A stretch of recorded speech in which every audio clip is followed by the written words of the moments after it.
मछली शहर की जो मेरे कस्बे की जनता है वो सिर्फ दुआओं में अगर फूंक देती है ना तो वो वहां तक पहुंच जाता है कि इंसान सदन में गरजने के लिए काफी होता है। वो ताकत आप लोग दे सकते हैं। वेलकम दोस्तों, कौमी यकजहती कॉन्फ्रेंस का हुआ आगाज। इसका मुख्य टॉपिक था इंसाफ इस्लाम के दर्पण में। इस कार्यक्रम में मछली शहर की वर्तमान विधायक डॉक्टर रागिनी सोनकर का हुआ आगमन। कौमी यकजहती कॉन्फ्रेंस में मुख्य अतिथि के तौर पर उपस्थित हुई क्षेत्रवासियों से अपने संबोधन में क्या कहा, तालियों की गड़गड़ाहट से गूंजा पूरा ग्राउंड। डॉक्टर रागिनी सोनकर ने अपने संबोधन में क्या कहा, देखिए खास रिपोर्ट। जन 24 न्यूज चैनल एवं न्यूज एजेंसी की दुनिया में आप सभी का स्वागत है। सच दिखाने की साहत, बोल की लब, आजाद है तेरे, देखिए ग्राउंड जीरो से खास खबर अफसर अली के साथ। उत्तर प्रदेश जनपद जौनपुर मछली शहर नगर के जामा मस्जिद ग्राउंड में सीरत कमेटी की तरफ से कौमी यकजहती कॉन्फ्रेंस का हुआ आगाज। मुख्य अतिथि के तौर पर पहुंची मछली शहर की वर्तमान विधायक डॉक्टर रागिनी सोनकर। मछली शहर की वर्तमान डॉक्टर रागिनी सोनकर का लोगों ने फूल माला अर्पण कर जोरदार स्वागत किया। कौमी यकजहती कॉन्फ्रेंस का मुख्य उद्देश्य आपसी भाईचारा को बढ़ावा देना और मछली शहर की जो रवायत रही है कि यहाँ पर गंगा जमनी तहजीब देखने को मिलती है। मछली शहर एक ऐसी जगह है जहाँ हिंदू मुसलमान सब आपस में मिलकर एक दूसरे के त्योहार में आपसी भाईचारे के साथ निभाते हैं और आपसी भाईचारा यहाँ पर देखने को मिलता है, जो कि एक दूसरे के त्योहारों में मिलजुल कर कंधे से कंधा मिलाकर इस कार्यक्रम को सफल बनाते हैं। इसी को लेकर कौमी यकजहती कॉन्फ्रेंस का मुख्य टॉपिक था न्याय इंसाफ इस्लाम के दर्पण में। इसी टॉपिक पर लोगों ने अपने अपने विचार पेश किए। मुख्य अतिथि के तौर पर पहुंची डॉक्टर रागिनी सोनकर ने कौमी यकजहती कॉन्फ्रेंस की सराहना करते हुए उन्होंने कुछ बातें कही। अपने संबोधन में उन्होंने क्या कहा, तालियों की गड़गड़ाहट से गूंजा पूरा मछली शहर जामा मस्जिद ग्राउंड। रागिनी सोनकर ने क्या कहा, देखिए अफसर अली के साथ ग्राउंड जीरो से ये खास रिपोर्ट है। इस वीडियो की खास बातचीत चलती रहेगी। इससे पहले इस वीडियो को लाइक करें, दोस्तों के साथ शेयर करें। नए आने वाले व्यूअर जन 24 न्यूज टाइम चैनल को सब्सक्राइब कर लें, बेल आइकन को जरूर क्लिक करें ताकि ऐसे ही सच्चाई पर आधारित खबरों का नोटिफिकेशन सबसे पहले आपको मिले। जय हिंद। इस वीडियो को पूरा जरूर देखें। धन्यवाद।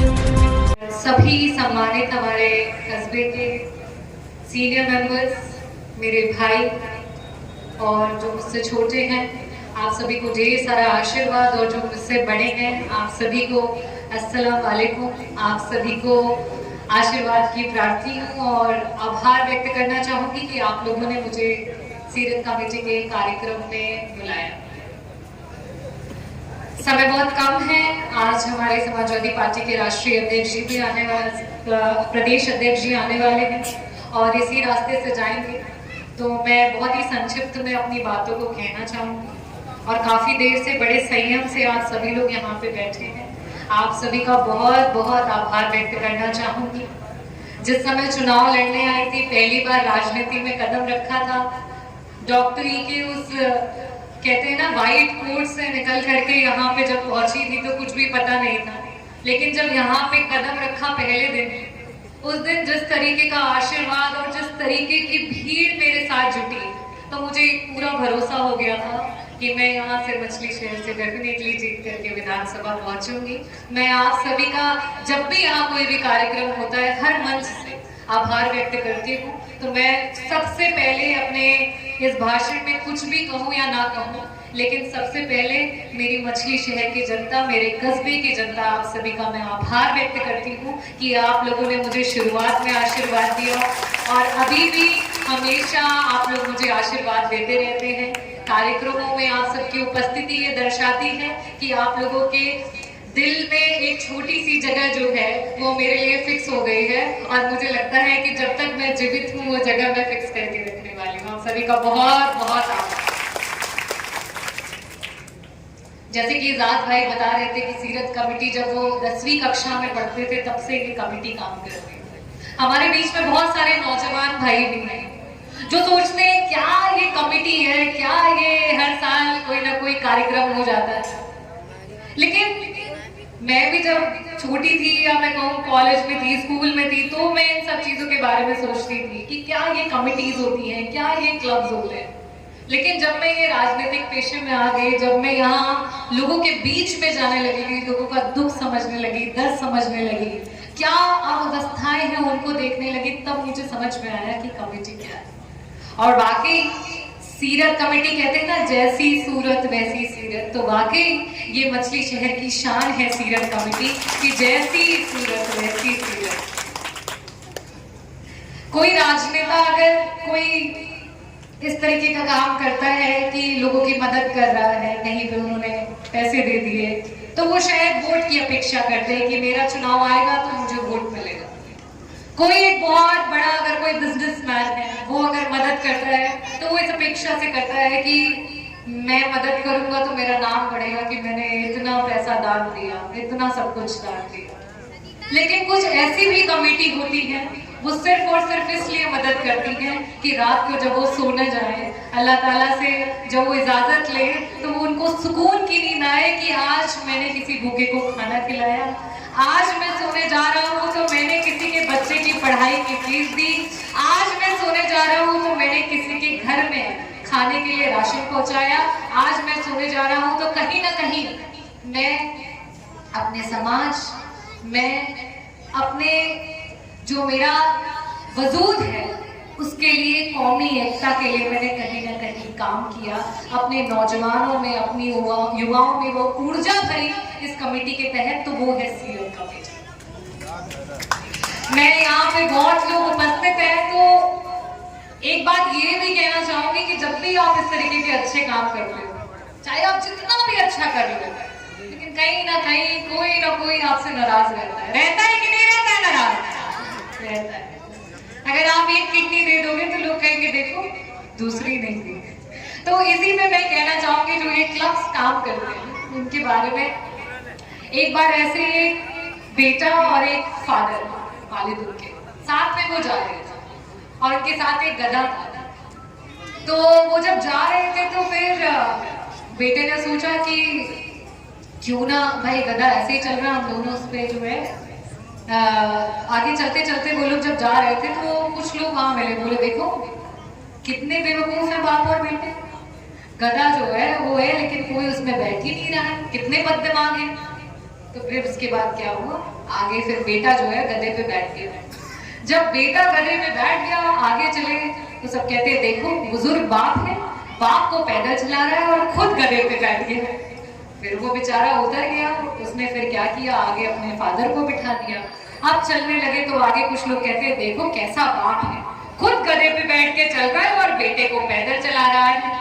अब वो बेचारे बिल्कुल परेशान है। फिर थोड़ा सा आगे बढ़े तो बाप और बेटे दोनों बैठ गए कि भाई अब तो लोग कुछ नहीं कहेंगे। थोड़ा जब आगे बढ़े तो लोग कहते हैं देखो कैसे बेमुरौवत लोग हैं कि उस बेचारे गधे के ऊपर बाप और बेटे दोनों सवार हो गए हैं। तो मेरा बस ये कहने का मतलब है कि नेकी कर और दरिया में डाल।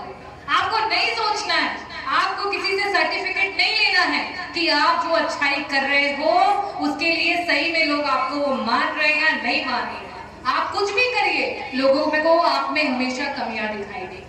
सीरत कमेटी कोई एक पार्टी का मंच नहीं, सीरत कमेटी की संस्था किसी पार्टी की नहीं है।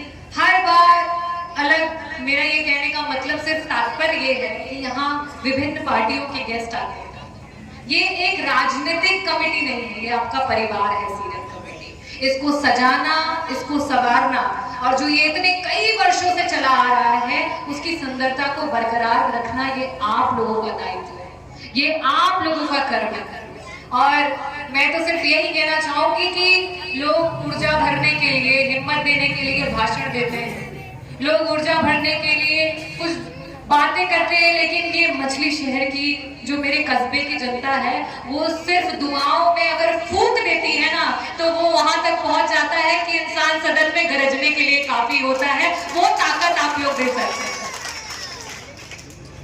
पर कहीं कहीं कभी कभी मुझे ऐसा महसूस होता है कि हम अपनी ताकत पता नहीं क्यों फॉर ग्रांटेड ले लेते हैं। कई बार ऐसा होता है कि जो हमारी ताकत, हमारी एकता है, हम उसी एकता का ही सत्यानाश करने लगते हैं। आपको मैं एक बात ये बता दूं, जब तक मुट्ठी है तब तक हम लड़ पाएंगे। जिस दिन हमारी सारी उंगलियां आपस में लड़ने लगी, हम खाना खाने को भी मोहताज हो जाएंगे। हो जाएंगे कि नहीं हो जाएंगे? अरे भाई, एक उंगली उधर एक उंगली उधर भाग रही है, खाना खा पाएंगे? नहीं खा पाएंगे। तो मेरा यही कहने का मतलब है कि जो कस्बा है उसकी जान आपकी एकता है। हम भले किसी भी बिरादरी से रहे, लेकिन हमारा असली ईमान क्या है, ये हमें हमेशा याद रखना चाहिए।